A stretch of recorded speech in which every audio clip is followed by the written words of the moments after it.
In the waning days of the Third Age, when the light of Valinor yet shone upon the Grey Havens, there came tidings most dire. Círdan, the shipwright, stood upon the white shores, his ancient eyes fixed upon the western horizon, where storm clouds gathered like mourning shrouds. The seabirds had fled inland, their cries echoing warnings that few could comprehend. The waters speak of troubles beyond the sundering seas, whispered Círdan to his kinsman, Ereinion. The harbor master's weathered hands trembled as he held a scroll bearing the seal of Gil-galad's heir. Ships return not from their appointed journeys, and those few that do bear tales of a darkness that devours light itself. From the eastern roads came riders bearing news from Rivendell. Elrond's messenger, a maiden named Celaire, dismounted with haste upon the cobbled quays. Her horse bore wounds strange and fell, marks that seemed to drink the very essence of life from flesh and spirit alike. "Lord Círdan," she gasped, "I bear word from the last homely house. The Palantir of Elrond has shown visions most terrible. A power stirs in the northern waste. Beyond even the ancient realm of Angmar, ships of black sail approach from seas unknown, bearing warriors whose very presence withers the waters beneath their keel." The great hall of the Grey Havens had not seen such assembly since the days when the white ships bore the ring-bearers to the undying land. Lords of scattered realms gathered, Thranduil of the woodland realm, bearing news from his forest scouts, Celeborn from Lothlorien, his wisdom heavy with foreboding, and from Gondor came Prince Isildur, grandson of the king, his armor gleaming, yet his face grave with purpose. "The enemy moves with cunning beyond measure," spoke Celeborn, his voice carrying the weight of ages. "My lady Galadriel, ere she sailed west, spoke of this shadow in her final counsel. She named it the Wrath of the Forgotten, those who were cast out before the making of Arda, now returning to claim what they believe was stolen." Thranduil's eyes, keen as starlight, narrowed. "My woodland realm borders the northern waste. Strange mists rise from those barren lands, and within them walk shapes that were never born of Ilúvatar's song. Trees wither at their approach, and even the stones cry out in anguish." Prince Isildur struck his fist upon the oak table. "Then let us ride forth and meet this evil ere it reaches our shore. The blood of Númenor still flows strong, and we have not forgotten the arts of war." But Círdan raised his hand for silence. "Patience, young prince. This enemy seeks not merely conquest, but the very unmaking of all that is fair. We must gather more knowledge ere we act, lest we play into their design." In the deep vaults beneath the Grey Havens, where the sea's song echoed through carved stone, Círdan led the council to chambers seldom seen by mortal eyes. Here lay scrolls and tablets from the elder days, when the light of the two trees yet blessed the world. Celaire, learned in the ancient tongues, read aloud from texts that predated even the rising of the sun. "Here is written the account of Mandos himself," she intoned, her voice echoing strangely in the vault. "In the days before days, when the Ainur sang the world into being, there were those among the Maiar who refused the harmony of creation. They sought not to build, but to possess, not to nurture, but to consume. Chief among these was one called Gotharok, the Devourer, who was cast into the void ere the foundations of the world were set." Elrond's messenger paused, her finger tracing ancient runes. "Yet it is written that such beings, being of the Ainur's kindred, cannot be wholly destroyed while Arda endures. They may return if the barriers between the void and the world grow thin." Celeborn's face grew pale as starlight. "And such thinning comes in the wake of great powers departing. When Gandalf sailed west, when Elrond passed over sea, when the last of the ring-bearers left these shores, each departure weakened the barriers that hold back the ancient darkness. A chill wind swept through the vault, though no opening could be seen. Candles flickered, and in their dancing shadows, shapes seemed to move, shapes that spoke of hunger endless and wrath undying. 3 days passed ere the watchers on the Emin Bereid brought confirmation of the council's fear. From their high tower, The elven guards descried sails upon the northern water, sails black as the void between stars, bearing ships of alien design. These vessels moved against wind and tide, their passage leaving wakes of poisoned foam that slew the very fish beneath the wave. Glorfindel, who had journeyed swift from Rivendell, stood beside the watchman. His face, fair as it had been since his return from Valinor's halls, now bore lines of deep concern. "I have walked in the light of the undying land," he spoke to his companion. "I have faced the Balrog in the mountain passes and knew not fear. Yet these ships, they bear a darkness that makes even my spirit tremble." Below in the harbor, the swan ships of the elves were made ready for war. Craftsmen who had sung of peace for an age now forged weapons of mithril and star iron. The very stones of the quay seemed to sense the approaching doom, and the eternal lamps of the Grey Havens flickered, as if struggling against an unseen wind. From the Black Fleet came no herald, no demand for surrender, no word of parley. They approached in silence, profound, their alien forms cutting through the waters like knives through silk.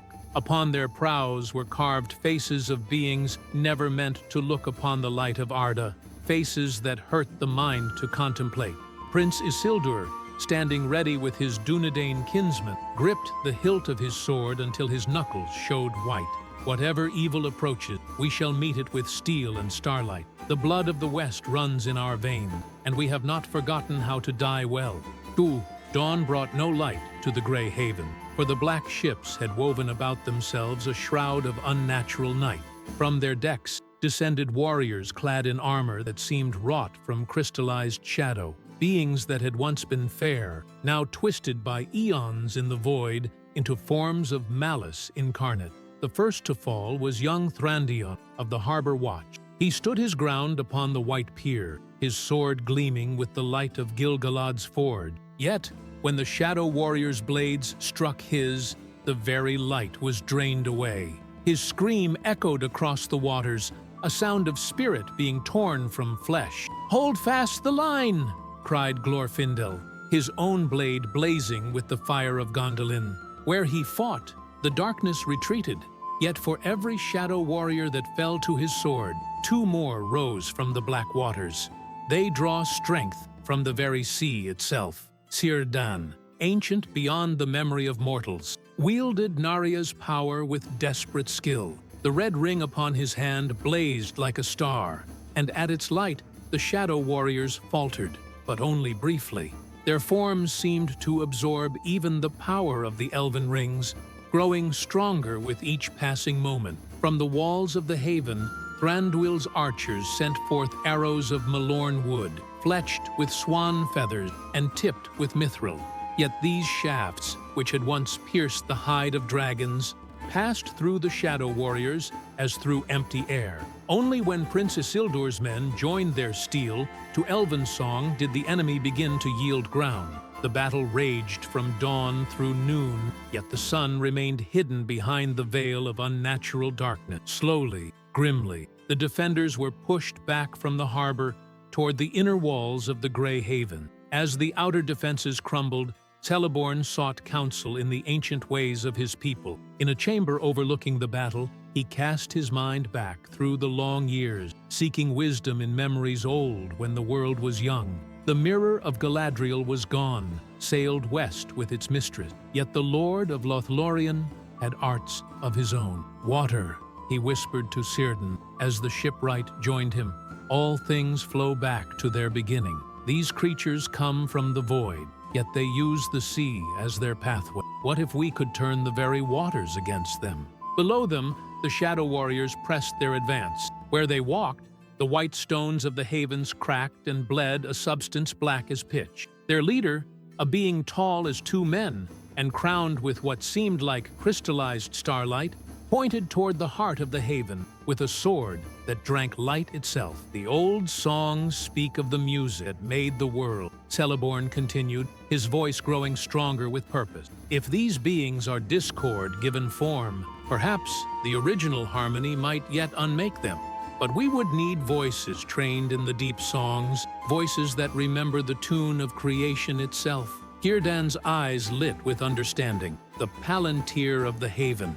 It was wrought not for seeing, but for singing, tuned to the very music of the spheres. If we could gather voices enough, and if the stone yet holds its ancient virtue. A crash echoed through the chamber as the outer gate fell. Shadow warriors poured through the breach like a tide of living darkness, their alien cries drowning out even the sound of battle. Yet hope kindled in the hearts of the defenders, for now they had a plan, desperate perhaps, but not without precedent in the long history of the struggle against evil. In the highest tower of the Grey Haven, where the Palantir had rested unused since Numenor's fall, Círdan and Celeborn labored to wake the ancient stone. Around them gathered all who knew the deep song, Glorfindel, whose voice had once echoed in Valenor's halls, Thranduil, keeper of the woodland melodies, and Celera, whose studies had taught her fragments of the music of creation. Below, the battle took a desperate turn. Prince Isildur and his remaining Dunedain fought back to back in the courtyard, their swords blazing with the names of ancient kings. Yet for every shadow warrior they destroyed, the darkness seemed to grow deeper, more oppressive. The very air grew thick as oil, and breathing became a labor. "Now!" cried Círdan, his hands upon the Palantir. The stone awakened, its surface swirling with colors that had no names in mortal tongues. "Let all who remember the first songs raise their voices in the Ainulindala." The song began as a whisper, soft as the first breath of wind upon the waters of creation. Glorfindel's voice joined, then Celeborn's, deep and resonant as the roots of mountains. One by one, every defender who yet drew breath added their voice to the growing harmony. The effect was immediate and terrifying. The shadow warriors paused in their advance, their forms flickering like candles in a gale. Their leader raised his star-crowned head and shrieked, a sound that shattered stone and stopped the hearts of lesser beings. Yet the song continued, growing stronger with each voice that joined its measures. The Palantir blazed like a star, and its light began to pierce the unnatural darkness. Where the song's harmony touched them, the shadow warriors writhed as if in agony. Their crystallized forms began to crack, revealing not flesh beneath, but emptiness absolute, the very void from which they had been called. The song reached its crescendo as the first light of true dawn touched the waters of the Grey Haven. The Shadow Warrior's leader, seeing his forces crumble before the music of creation, raised his void blade high and spoke words in a tongue that predated the making of the world. The very stones beneath the defenders' feet began to crack and bleed. "He seeks to unmake the haven itself," gasped Celeborn, his voice hoarse from singing. "If he succeeds, the resulting wound in reality will draw more of his kind from the void." Glorfindel stepped forward, his blade wreathed in the light of Gil-galad's Ford. "Then I must silence him, though it cost my second life." The noble lord of Gondolin had died once before in battle against evil. He feared not to do so again, but as he raised his sword, young Celera placed her hand upon his arm. "Wait," she whispered, her eyes fixed upon the Palantir. "The stone shows me something, a truth hidden in the Shadow Lord's form." The seeing stone's surface swirled with vision, the Shadow Lord removing his star-crowned helm, revealing features fair yet terrible. The face of one of the Maiar, corrupted beyond redemption, yet still bearing traces of his original beauty. Around his throat gleamed a pendant bearing the sign of Manwë, Lord of the Winds. "By the Valar," breathed Thranduil, "he was once of the people of Manwë, a servant of the Elder King himself. How came he to such a fall?" The answer came not in words, but in images flowing through the Palantir. The Maya's rebellion against Ilúvatar's design, his casting into the void, and long ages of hatred festering in the emptiness between worlds. Yet beneath the corruption, a spark of his original nature yet remained, buried deep, but not entirely extinguished. Círdan, seeing this, made a choice that would echo through the ages. Instead of destruction, he offered redemption.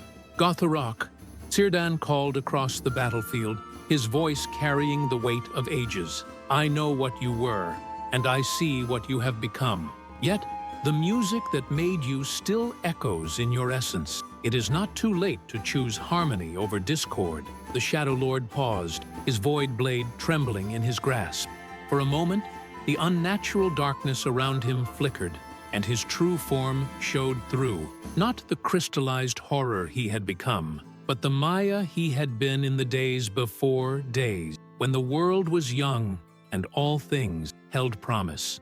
You speak of mercy. Gotharok's voice echoed strangely, as if coming from vast distances. Yet I have dwelt in emptiness beyond counting, fed only on hatred and the promise of revenge. How can one such as I return to the light? Prince Isildur, bloodied but unbroken, stepped forward. As mortals find redemption through repentance, so might even the fallen Ainur find their way back to grace. The Valar are not without mercy, though justice may demand a heavy price. The remaining Shadow Warriors wavered, their forms becoming translucent. They were bound to their master's will. If he chose redemption, they too might be freed from the corruption that had twisted them from their original nature. Celeborn raised his voice in a song of healing, not of unmaking. Come, he sang. Remember what you were before the discord. Remember the harmony of creation, the joy of building rather than destroying. For a long moment, Gotharok stood motionless, his shadow army frozen around him. The fate of both the Grey Havens and the wider world hung in the balance, waiting upon the choice of one who had fallen from grace into darkness absolute.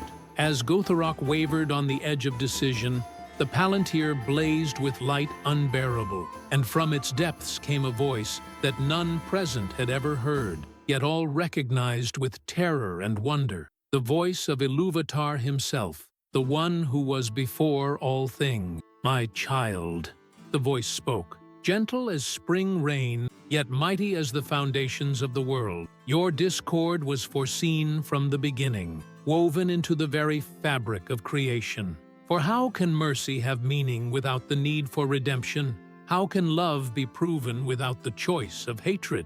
Gotharok fell to his knees, his void blade clattering to the white stone. You allowed my fall, my countless eons of suffering in the emptiness. All things serve the greater music. Ilúvatar's voice continued, filled with infinite compassion. Your rebellion created the discordant notes that make the final harmony all the sweeter. Yet now, the time has come for resolution. Will you take your place in the symphony, or will you cling to silence eternal? The assembled defenders watched in awe as Gotharok began to weep, tears not of water, but of light itself, each drop healing the wounds his presence had torn in the fabric of reality. His shadow warriors, freed from corruption, revealed themselves as Maiar, who had followed their lord into darkness through loyalty, not malice. I have been so long in emptiness, Gotharok whispered, that I had forgotten the joy of creation. Yes, my lord, I will take my place in your symphony, though I am unworthy of such grace. The black ships in the harbor began to transform, their alien designs shifting into forms of beauty that hurt the eye to look upon. Vessels fit to sail even to the undying lands themselves. The unnatural darkness lifted like morning mist, revealing the true dawn breaking over the Grey Haven. But the greatest revelation was yet to come. As light returned to the Grey Havens, Ilúvatar's voice spoke once more through the blazing Palantir, and now the truth was made clear to all who listened. The time of separation draws to a close, the one declared. Long have the undying lands been sundered from Middle-earth, and long have the Eldar dwelt apart from those they left behind. Yet the final movement of the great music approaches, and all things must be reconciled. Círdan felt understanding dawn in his ancient heart. The ships, they were not meant for conquest, were they? They were meant to be a bridge.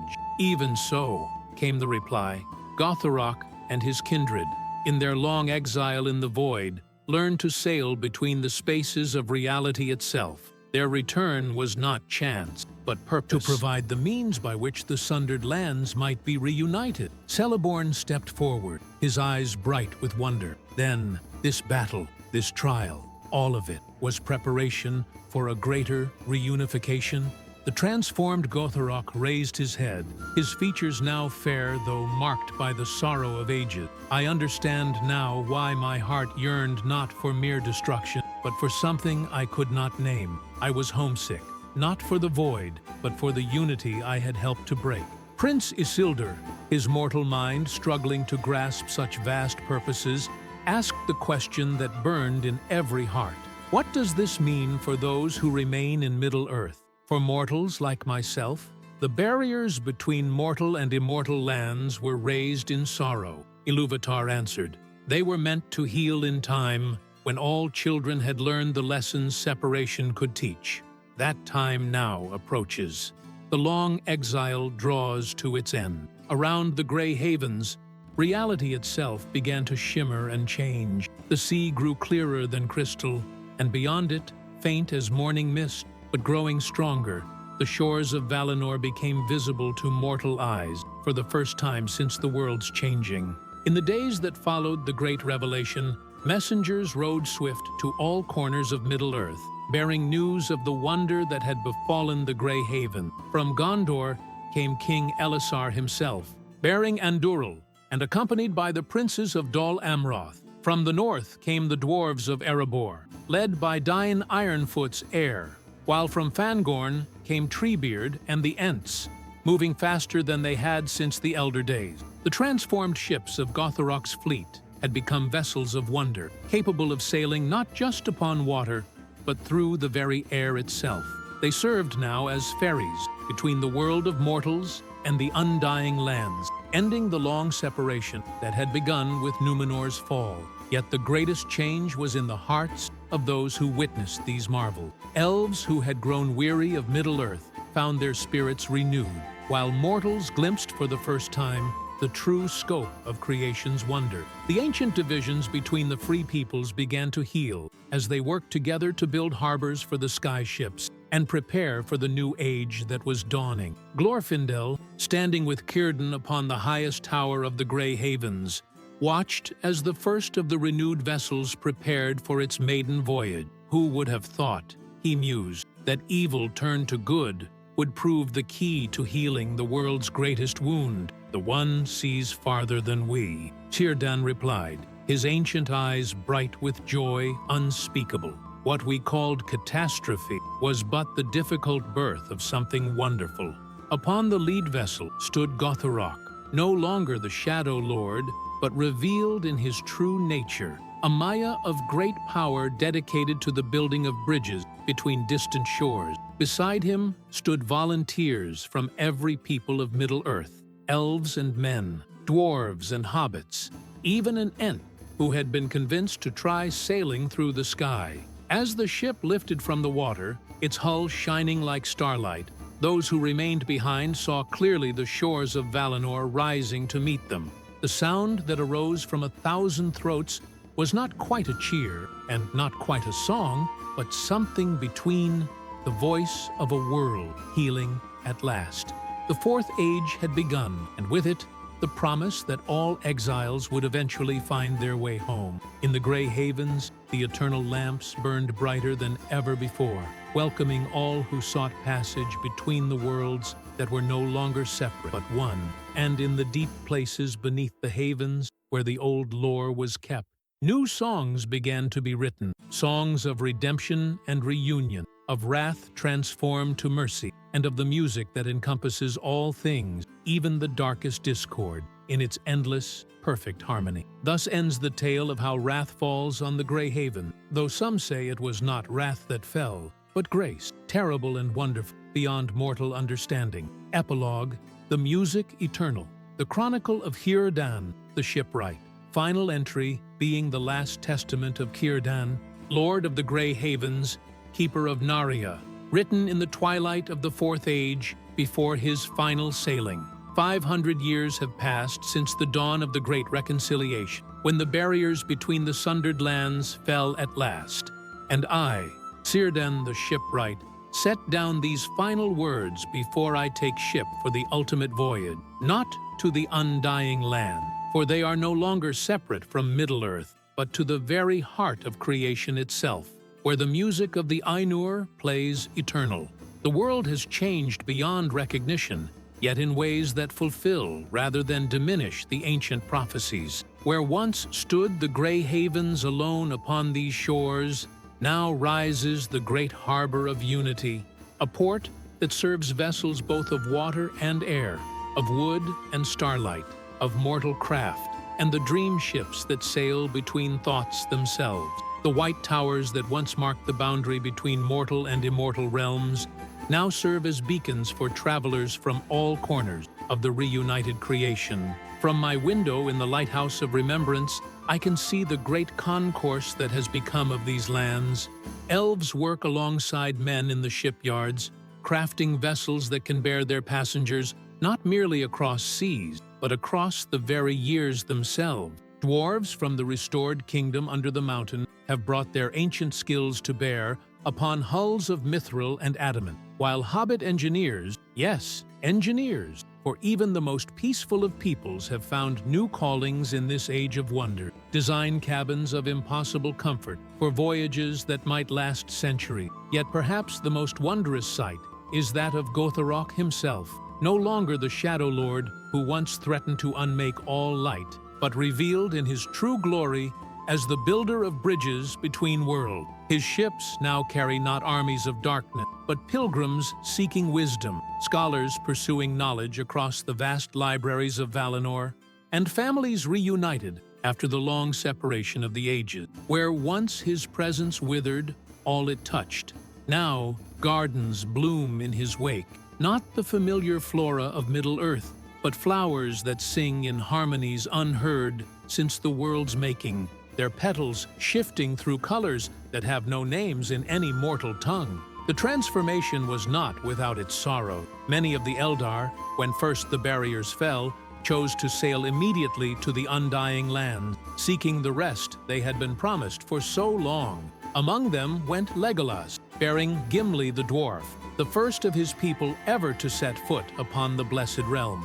Gimli's journal of that journey, dictated to Samwise Gamgee before the good hobbit's own departure, has become one of the most treasured documents in all the libraries of learning, for it captures with simple wonder the majesty that immortal eyes too often take for granted. The very stones here, Gimli had marveled, sing with voices like mountain streams, and the halls of the Valar, by my beard, they make even Khazad-dûm in its glory seem but a cave. Yet for all their splendor, they are not cold palaces, but home, filled with the laughter of the Ainur and the gentle teaching of the Valar. Even Aule the smith, when I showed him the techniques we dwarves had developed in the long years of separation, listened with the attention of an apprentice learning his craft anew. But not all chose immediate departure. Many elves found their weariness of the world transformed into renewed purpose. In the Forest of Stars, what was once Mirkwood, now cleansed utterly of shadow, Thranduil established the first Academy of Integrated Learning, where mortal children study alongside young elves, learning not just the lore of their own people, but the greater harmonies that bind all creation. It is said that students there learn mathematics from the patterns of growing trees, history from the memories held in ancient stone, and music from the very spheres themselves. The Shire, predictably, became a center of a different sort of learning. The Hobbit, with their natural resistance to being overawed by grandeur, established the great library of practical wisdom, a repository not of abstract philosophy, but of the small magics that make life good. How to grow gardens that bloom in all seasons, how to brew ales that heal both body and spirit, how to build homes that welcome all who enter with genuine warmth. It was a Hobbit scholar, one Peregrine Bracegirdle, who first articulated what became known as the Shire Principle. The greatest wonders often wear the most familiar faces, yet perhaps the most significant change was in the realm of Gondor, where King Elessar, granted extended life by his union with Arwen and the blessing of the Valar, oversaw the transformation of Minas Tirith into the capital not just of a kingdom, but of a continent-spanning democracy. The reunited kingdom became the reunited republic, with representatives from every free people. Yes, even the Ents. Though Treebeard's speeches in the Great Assembly were legendary for their length, if not always their clarity. It was in this context that the greatest project of the age was undertaken, the construction of the Bridge of Worlds, designed by Gotharok and built by volunteers from every people. It spans not water, but reality itself, connecting Middle-earth directly to Valinor across dimensions that mortal minds can barely grasp. To walk across it is to experience what the elves call the Great Perspective, a gradual shift in understanding that allows mortal consciousness to adapt to the timeless reality of the undying lands without losing what makes it distinctly mortal. I have walked that bridge many times these later years, consulting with the Valar on matters both great and small. Manwë, Lord of the Winds, often asks about the concerns of mortal, seeking to understand how infinite perspective can serve finite need. Varda Elentari has taken particular interest in the children of the New Age, those born after the Reconciliation, who seem to possess naturally the ability to see across realms that once required great learning to perceive. But it is my conversations with Ulmo, Lord of Waters, that have proven most illuminating. He speaks of the great completion that approaches, not an ending, but a transformation so profound that the very nature of existence will shift into something unimaginably greater. The music plays toward a crescendo, he told me during our last meeting, his voice like the sound of all rivers flowing to the sea. Soon, the distinction between creator and creation will blur in ways that serve the ultimate purpose of love itself. This brings me to the most wondrous development of all, the children of the reunited world. Born to parents who have known both separation and unity, they seem to embody the best possibilities of all the free people. I have seen elf children who possess the practical wisdom of hobbits, young men who carry the deep patience of dwarves, and hobbit youngsters who share the far sight of elves. They play games that span dimensions, speak languages that translate emotion directly, and approach problems with an integration of perspective that their elders can barely comprehend. One such child, a girl named Erwin, daughter of an elf lord and a mortal woman who chose to bind their lives together permanently rather than accept the traditional separation, recently asked me a question that has shaped these final reflections. Master Círdan, why do the old stories speak so much of endings? Don't they understand that every ending is just another beginning? From the mouths of babes, as the men say, comes wisdom that humbles the aged. And so, as I prepare for my own final voyage, not to escape this world, but to help birth the next phase of creation, I find myself filled not with the weariness that once drove so many of my people westward, but with anticipation that rivals what I felt in the elder days when the world was young and all things seemed possible. The ship that awaits me is unlike any I have built or sailed before. Crafted jointly by Gotharok and the Valar themselves, it exists partially in multiple dimensions simultaneously. Its crew includes representatives of every people that has ever drawn breath in Arda, and its destination is not a place, but a state of being, the realm where the music of creation is actively composed rather than merely heard. I am told that from this realm, I will be able to perceive the full scope of the symphony that encompasses all existence, past, present, and future woven together in harmonies so complex and beautiful that they justify every note of discord that has ever been sounded. More than that, I will become a participant in the composition itself, helping to write the themes that will govern the next phase of creation's unfolding. Yet, I do not go alone. Through the mystical connection that has always linked those who serve the greater good, I will remain joined to all those I leave behind, not as memory, but as living presence. The elf lords who choose to remain in Middle-earth, the mortal kings and queens who guide their peoples with wisdom learned from both triumph and failure, the hobbits who tend their gardens with love that encompasses worlds, all will be part of the great work that lies ahead. Even now, as I write these words, I can feel the pull of that ultimate harbor. The ship's bell tolls with notes that resonate not just in the air, but in the very fabric of reality.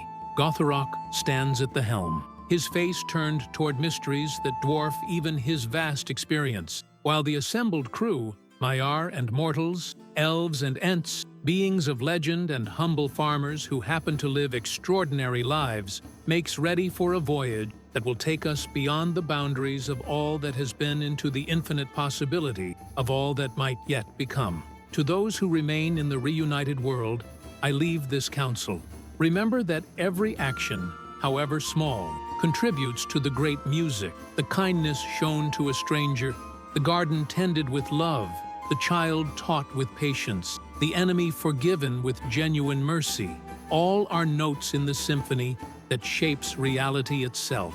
You are not mere observers of creation, but active participants in its ongoing composition. The barriers that once seemed so solid, between peoples, between realms, between possible and impossible, have proven to be nothing more than temporary arrangements, serving their purpose in creation's grand design before dissolving to reveal the underlying unity that was always present. What seems like endings are revealed as beginnings. What appears to be loss transforms into gain, and what feels like exile proves to be preparation for homecoming. As I set down my pen and prepare to board the ship that will carry me beyond the circles of the world, I am struck by one final wonder. I am not sad.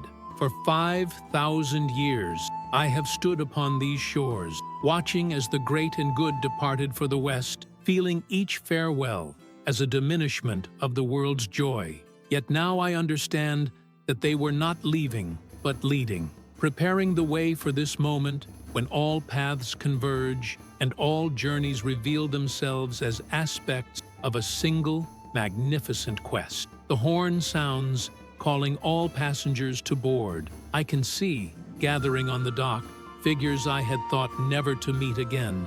Gil-galad in his majesty, bearing the great spear Eglos. Elendil of the Dunedain, his sword Narsil reforged once more. Even small figures that might be Frodo and Bilbo, their faces bright with the joy of adventures beyond imagining. They have come to welcome new travelers to realms of wonder, and their presence confirms what my heart has long hoped, that this is not departure, but reunion, not ending, but transformation into something more beautiful than any single world could contain. The last of the cargo is loaded, not goods or supplies, but hopes and dreams made manifest, love given form, and courage crystallized into vessels that will carry their precious contents to the very heart of creation. The gangplank is raised, the sails fill with wind that blows from no earthly quarter, and the ship begins to move with stately grace toward horizons that beckon with promise of wonders beyond description.